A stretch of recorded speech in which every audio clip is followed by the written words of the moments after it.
પ્રણામ. સુવાક્યનો સાગર. આજે આપણે એક સરસ ટોપિક પર વાત કરવાના છીએ, સજા એટલે પસ્તાવાની પાઠશાળા ઉપર.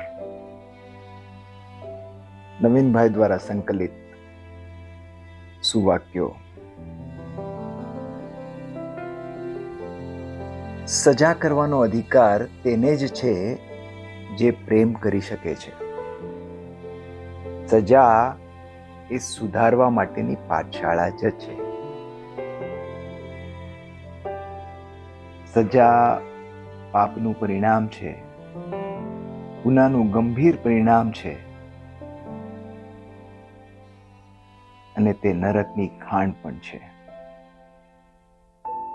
સજા ક્યારેક દાનવને માનવ બનાવે છે, એ પણ છે, અને ક્યારેક માનવને દાનવ બનાવે એ પણ છે. કોઈને એટલી બધી સજા પણ ના કરવી કે તે સજાના બદલામાં ઈશ્વર આપણને સજા કરવા માટે મજબૂર થઈ જાય. વ્યક્તિના હૃદયમાં સંવેદના જગાડવી એ પણ સજાનો એક ભાગ જ હોઈ શકે. અહીંયા એક સરસ મજાની વાર્તા યાદ આવે છે, અકબર બિરબલની.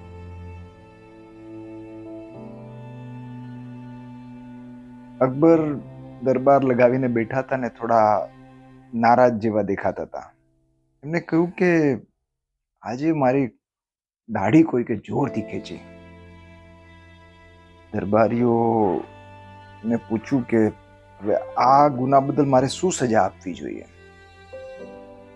એટલે ફટાફટ સજેશન આવવા માંડ્યા. કોઈએ કહ્યું કે હાથ કાપો, કોઈએ કહ્યું માથું કાપો. બિરબલ ચૂપ હતો.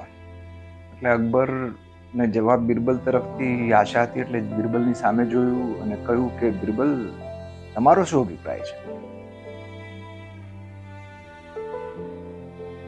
તો બિરબલે કહ્યું કે સાહેબ, તમારી દાઢીમાં હાથ નાખવાનો ગુનો એક જ વ્યક્તિ કરી શકે એમ છે.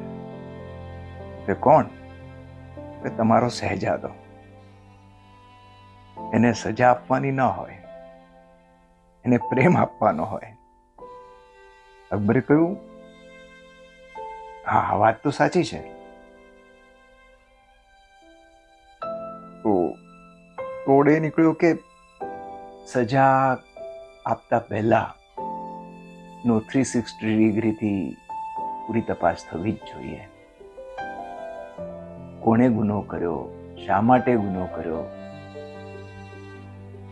કયા સંજોગોમાં કર્યો, વગેરે વગેરે. ક્ષમા એ સૌથી મોટી સજા છે.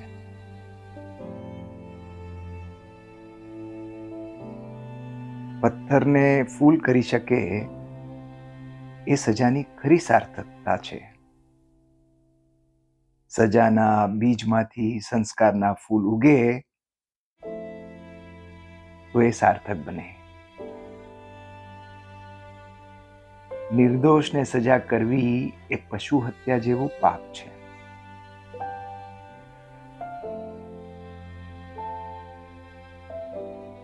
આત્મદંડ દ્વારા માણસ શુદ્ધ બની શકે છે. સ્વના આત્માની સાક્ષીમાં, આપણા કોન્શિયસમાં આપણા દરેક ગુનાઓની કબૂલાત જો સાચા હૃદયથી કરીએ ને,